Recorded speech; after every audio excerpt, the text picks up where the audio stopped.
Hola, soy John Vergel y en este video vamos a revisar cómo vamos a escribir los párrafos de la introducción. En este video voy a basarme en el libro de Swales y Fick de Academic Writing for Graduate Students. Ellos mencionan que para escribir la introducción hay una organización y esa organización requiere una forma de escribir porque los lectores de los artículos, los evaluadores y los editores están esperando que la introducción se escriba de cierta manera y si no encuentran eso es probable que te vayan a rechazar tu artículo.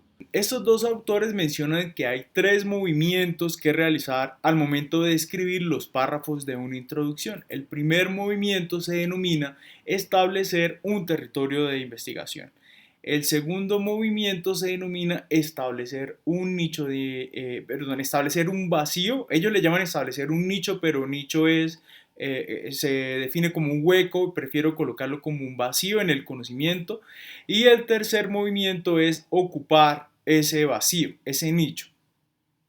¿Cómo lo podemos lograr? Bueno, resulta que cuando estamos escribiendo, a veces tenemos la idea que la escritura de la introducción es algo plano, pero resulta que no es como deberíamos verlo. Veámoslo mejor como un baile donde hay movimientos, donde se espera que existan cosas diferentes, que se escriban de manera distintas, con flujos diferentes. Voy a hacer una comparación con un hecho cotidiano que es el chisme. Obviamente, pues escribir un artículo científico y decir un chisme son cosas muy diferentes, pero se parecen en una cosa y es en el efecto retórico de cómo se hace para convencer a la otra persona.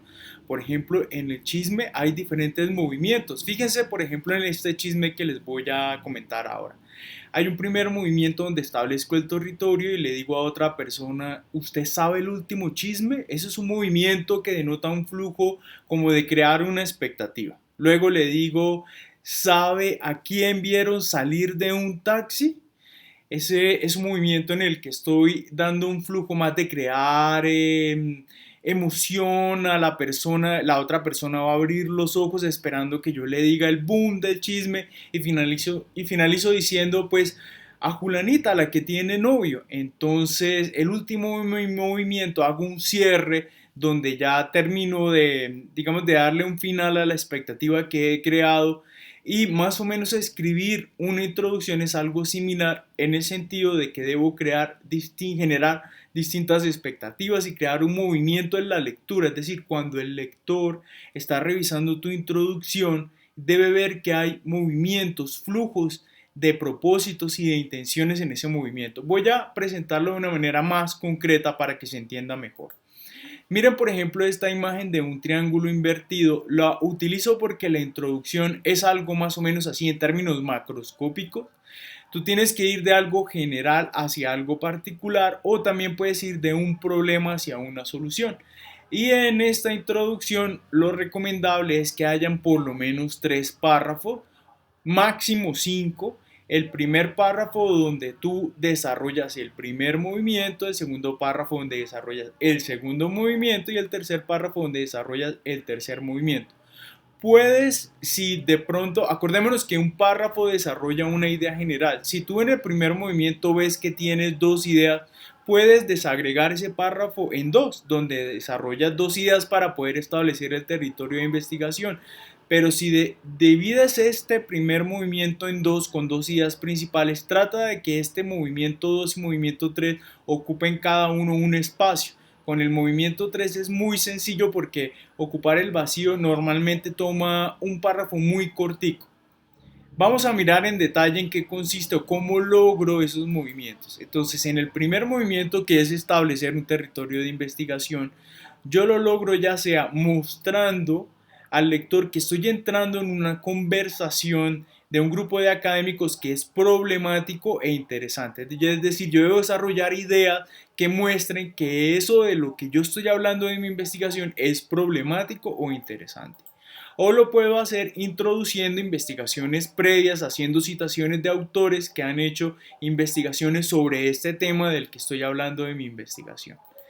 El segundo movimiento, que es establecer el vacío, yo lo logro mostrando dónde está el hueco del conocimiento, dónde está el vacío, el abismo en el conocimiento, en esa conversación académica en la que tú vas a dar respuesta con tu investigación presentando un argumento. Y el movimiento 3, que es ocupar ese vacío del conocimiento, es decir, cómo vas a llenar ese abismo que hay en el conocimiento, tú lo logras de varias maneras. Las dos más sencillas son o presentas el propósito y la naturaleza de investigación o presentas las preguntas de investigación o tu hipótesis de investigación si estás enmarcado en un paradigma cuantitativo.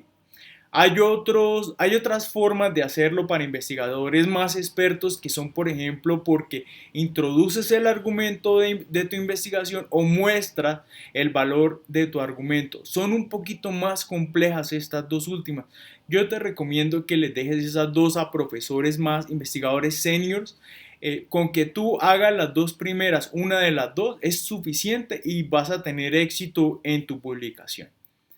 Eso es todo por este video. En el próximo video vamos a revisar ejemplos de una publicación en una revista concreta ya realizada para mostrarles cómo desarrolla el párrafo el investigador en el primer movimiento que es establecer un territorio. Muchas gracias.